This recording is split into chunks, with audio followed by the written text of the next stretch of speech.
Nelson Mandela was born in South Africa in 1918.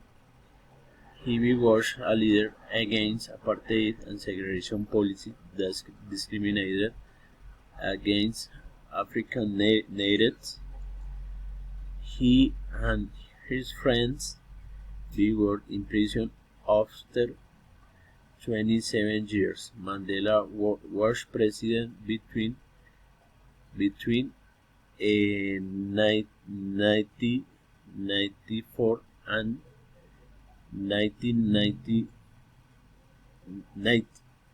During his presidency, he and a group of leaders were promoters of equality and enemy of poverty. He was a leader of the reconciliation.